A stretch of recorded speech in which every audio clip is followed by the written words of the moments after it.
Welcome to F4 Talks. With me is Ashank Desai, the founder and chairman of Mastek.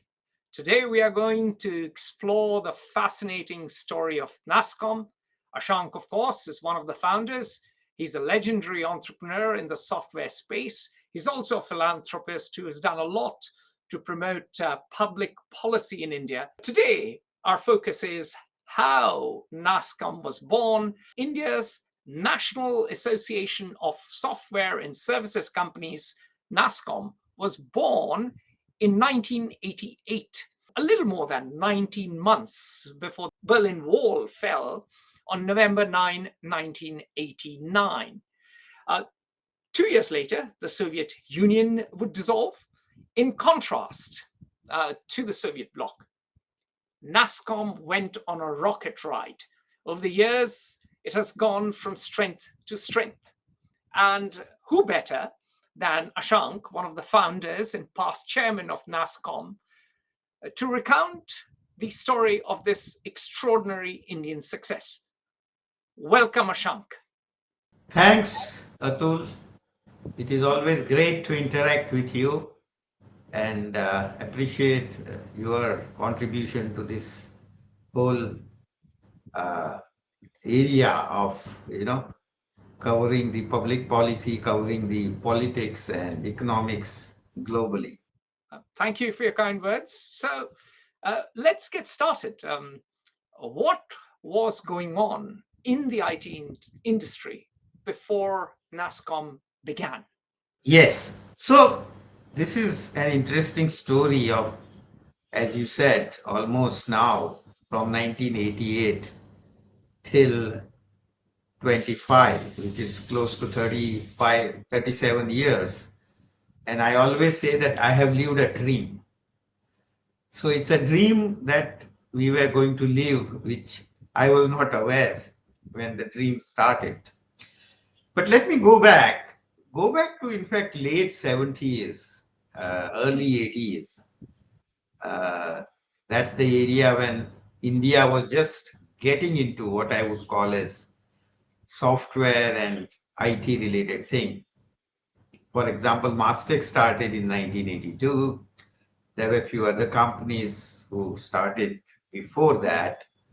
And what really was happening that time was the whole software development as a separate business was not existing.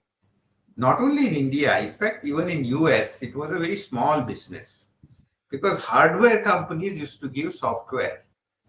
In fact, there is some, I don't remember, IBM case was there when the court ordered them to give a separate code for software versus their hardware. And that's the way they could create a competition, others could build software. So that was the era when hardware was the main cost and software was a very little cost. And because of that, what used to happen was hardware companies were the major players and software companies were very small minnows, if I may call them, 70s and 80s. In top of it, there was this idea that India has an advantage because of English language, large talent pool, cost of development, and a very focus on improving and excelling in whatever they do. Now that was a potential, although the image outside of India was not that great at that time, and everybody used to think that India has only elephants and snakes. So that was an era where few of our entrepreneurs started these companies for software development. And we were struggling to understand how we go about making this software business global. And we figured out that unless we come together in some form and push this as a group and also pressurize government to offer us better policy, we will not able to move it. Now, it was not possible to do it under the umbrella of hardware companies. They had their own association called MATE. And obviously, they were busy in the domestic market, and it was growing. And as I said, software was given almost very low cost by them. Now it is other way. We can almost give hardware free along with software. So there was no motivation in that group called Mate. Some of us had become members of that group to push software and software exports in particular. So then there was this discontent and an opportunity, and all of us, whether in Mumbai, whether in Bangalore, whether in Delhi, were discussing how we can come together. In fact, there is a story that even in US there was groups from India were discussing this and so on. So this action at different places got into some kind of mass, if I may call it.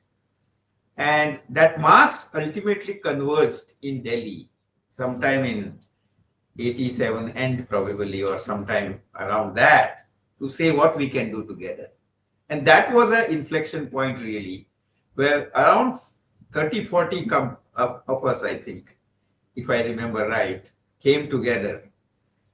And we said, we want to split away from this existing association and start our new association. I still remember the chairman of the other association came and had a great plea for us that we should remain together, and now what is the power of staying together and all that. We heard that, but we felt that their dynamics and their opportunities are different and we should form a separate association. And that was really a starting point. Although, as I said, there were many groups at different places talking about what can be done for building software industry. So that meeting, I still remember very vividly what we were doing and how we were thinking about doing it. After that, when this group formed, there was idea that we should write constitution and start naming the association and all that, which is what happened over the next few months. And actually Mumbai was a center point there. And my friend Harish Mehta, who was a part of a group called Hinditron that time, was very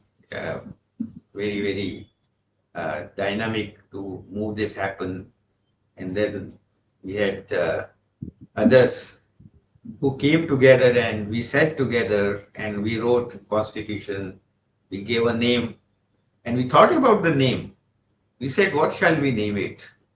So there is in software industry what is called as software, which is about building software products like Microsoft's and Google's and so on and so forth. And then there is a services, because you can't do software unless you build custom-made software, unless you implement some of the software. So that is services. So we thought about that and we said we should not say just software, but software and services. So NASSCOM is a National Association of Software and Services Companies. That is a NASSCOM for you. So Harish Mehta played a critical role, and it was one of the key drivers of NASSCOM. Who were the other players? Of course, one of them was you. Harish Mehta is another. Who were the other? Yeah, so we had also Mr. Nandan Nilekani and Mr. Narayana Murthy. Both of them got involved. We had Mr. K.V. Ramani, who was a CEO of FutureSoft, it was called, his company, and Mr. Saurabh Srivastav, who was working at that time in Tata Unisys, if I remember right, the name of the company. So these were 5-6 people. We were very involved, and we worked very hard over the next few years to make it happen. And that is again a story by itself, which I can recount as we move ahead. But these were the 5-6 people, and then there were a few others also. All names may be difficult, but the core group around which we started working was this four of us who were, of course, later felicitated by Prime Minister Modi for being founders, that is uh, Harish Mehta, myself, Mr. K.V. Ramani, and Saurabh Srivastav. But Infosys also had a major role to play, as I said, through Nandan, Nilekani, and Mr. Narayana Murthy, and I'll talk about it later. Join the conversation at Fair Observer and subscribe to our YouTube channel.